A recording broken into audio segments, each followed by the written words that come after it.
Bonjour et bienvenue dans le journal de l'emploi avec nous Jérôme Laverny. Bonjour Jérôme. Alors on aime bien vos coups de gueule et là on va parler d'une chose que vous n'entendez pas souvent parce que on entend parler des chiffres du chômage, le chômage qui augmente. Là avec vous on avait envie de parler des emplois non pourvus. C'est qu'aujourd'hui pour vous le problème c'est ces emplois non pourvus. Il y a un marché de l'emploi caché ? Oui, tout à fait. Et puis, en préambule, une petite chose.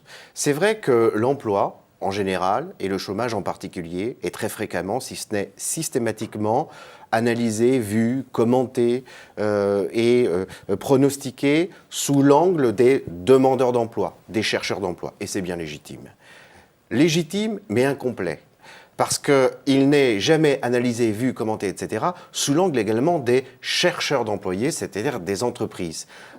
Les uns n'allant pas sans les autres. Et c'est d'une manière globale qu'il faut appréhender la chose. Or, il est vrai qu'il ne se passe pas une semaine sans qu'une ou plusieurs entreprises ne nous contactent et où l'on perçoive très concrètement qu'il y a une réelle, grosse difficulté de recrutement. À ce point même que vous aurez du mal parfois pour certaines d'entre elles à en recueillir le témoignage. C'est très difficile pour une entreprise de dire, écoutez, lorsque nous avons des commandes, il nous est très difficile de recruter des gens nécessaires à honorer cette commande. Et ça, vous le constatez au sein de votre réseau, puisque vous êtes directeur du réseau national des missions emploi, oui. Mais d'une manière générale, ça peut se généraliser, selon vous, sur toute la France. Ah oui, je pourrais égrener un certain nombre d'exemples. Prenons-en un très particulier, très symbolique. Lors des Jeux Olympiques à Londres, une entreprise a décroché le marché de la sécurité et pour cette même réticence à dire sa difficulté de recrutement, quelques jours avant le démarrage des Jeux Olympiques, a tiré la sonnette d'alarme en disant écoutez, voilà, on n'a pas le personnel nécessaire. Or, cette situation est une situation récurrente, répétitive, en tout cas fréquente en France, sur le marché de la sécurité notamment. Et ceci, pas que la sécurité, c'est dans plein d'autres domaines. Aujourd'hui, il y a des secteurs qui souffrent, mais pourquoi ? Parce qu'il y a un problème de formation, parce qu'il y a un problème de promotion de certains métiers. Que faut-il faire ? Alors voilà, déjà, décryptons certaines choses. Il y a une idée reçue qui plane selon laquelle, eh bien oui, il y a des métiers qui vont naître dans 20 ans, qui sont complètement inexistants et en perspective desquels il faut préparer la population. Oui, certes, mais je dirais bien au-delà que dans la majeure partie des cas, ces métiers qui ont peine à recruter concernent des métiers vieux comme le monde et pour lesquels il y a des raisons bien précises, d'une part. Deuxièmement, s'interroger à savoir, est-ce que notre système de formation est bien préparé, bien outillé à couvrir les métiers qui sont en difficulté de recrutement ? Mais oui, bien entendu. Et d'ailleurs, ce qu'il faut dire, c'est que les difficultés de recrutement sont aussi des difficultés de recrutement dans la formation. Il n'y a pas un seul CFA qui ait toutes ces classes remplies. CFA, Centre de formation, d'apprentis. Alors oui, vous parliez de promotion de métier, oui, c'est vrai, c'est une des raisons. Nous sommes dans un pays qui se dit en crise, qui souffre effectivement d'un chômage de masse. Mais nous sommes aussi dans un pays dans lequel un certain nombre de métiers sont au mieux ignorés, au pire négligés et méprisés. Nous sommes dans un métier où on entend, et particulièrement en ce moment, l'idée selon laquelle l'apprentissage est une voie d'excellence, une voie royale. Il faut être plus précis que cela. Oui, l'apprentissage concernant le contrôle de gestion, les ressources humaines, tout le monde s'accorde à dire que c'est absolument passionnant. Par contre, il y a un certain nombre de métiers manuels aujourd'hui qui souffrent véritablement soit d'une ignorance d'un côté, soit d'un mépris de l'autre. Quelques exemples. Je ne suis pas certain que beaucoup de jeunes, que beaucoup de parents, que beaucoup de conseils de professeurs savent ce que c'est le métier de sellier.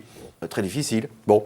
Et ça donc, recrute, c'est un métier qui recrute dans plein de secteurs. Qui est susceptible de recruter, oui, bien sûr. Mais il y a des métiers tout simples, des métiers du quotidien, les bouchers charcutiers, il y a dans l'artisanat du bâtiment. Où là, c'est un véritable enfer pour recruter, un véritable enfer. Une petite mesure qui serait bonne à prendre, c'est-à-dire de cesser cette espèce de pratique consistant à orienter un élève vers les métiers du bâtiment tout simplement et au gré de ses mauvais résultats scolaires. Voilà, aujourd'hui, on oriente vers tout un tas de métiers du bâtiment des gens parce qu'en 4e, en 3e, ils sont les derniers de la classe, qu'ils n'ont pas de perspective, qu'ils ne savent pas ce qu'ils veulent faire. Non, voilà des métiers qui recrutent. Et alors, plein de conséquences derrière. On se pose le problème des travailleurs détachés. Oui, bien sûr qu'il y aura une problématique juridique, comptable, d'harmonisation européenne. Sauf qu'on a aujourd'hui un certain nombre d'entreprises qui ne peuvent pas faire autrement. Mais ça veut dire que la solution passe par où? Il faut revaloriser des métiers, il faut repenser l'orientation de nos jeunes, il faut que tout le monde voit ces métiers d'une autre manière. Tout cela d'un coup. Et ce qui transforme la meilleure loi travail, non pas dans la loi qui se perdrait dans des circonvolutions lyriques, mais une loi qui prendrait les problèmes les uns après les autres et essaierait, avec les formidables outils dont dispose la France, d'en apporter les corrections. Vous parliez de l'orientation, ça en fait partie, bien évidemment. Concrètement, sur votre territoire, sur le réseau d'émissions emploi, qu'est-ce que vous pouvez faire à votre échelle pour changer les choses?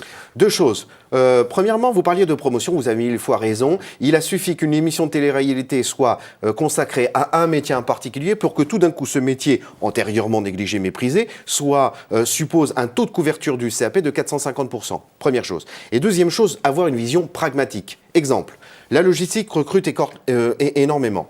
Une entreprise logistique ne peut pas s'installer dans le cœur de Paris, par exemple, le cœur d'une ville. Donc, elle va s'installer très loin, en Seine-et-Marne par exemple, à des faibles marges, donc va recruter sur des salaires relativement faibles. On ne peut pas exiger, situation de blocage, qu'une personne vienne de la proximité de Paris ou de Paris pour travailler tout au fin fond de la Seine-et-Marne, là où en réalité, eh bien, il y a un certain nombre d'offres d'emploi. C'est bien beau de dire que telle entreprise recrute 300 personnes parce que tel événement pour Amazon ou autre, j'en sais rien. Oui, mais les conditions sont-elles réunies pour que tout le monde ait à y gagner? Or là, en l'occurrence, situation de blocage du point de vue des candidats potentiels qui, légitimement, ne peuvent pas aller à 60 km, là où en réalité le même poste peut être offert à 20 ou 30 km. Il faut repenser globalement avec tous les acteurs, de l'élu à l'entreprise et à l'État. Oui, et avoir une perspective pragmatique d'analyse, surtout pas d'envolée lyrique, et simplement des corrections par rapport aux dispositifs au pluriel dont la France a la chance de bénéficier. Monsieur Laverny, merci beaucoup pour votre analyse et cette petite note d'espoir. On peut encore faire bouger les choses. Quant à nous, on se retrouve bientôt pour un nouveau journal. Au revoir et à bientôt.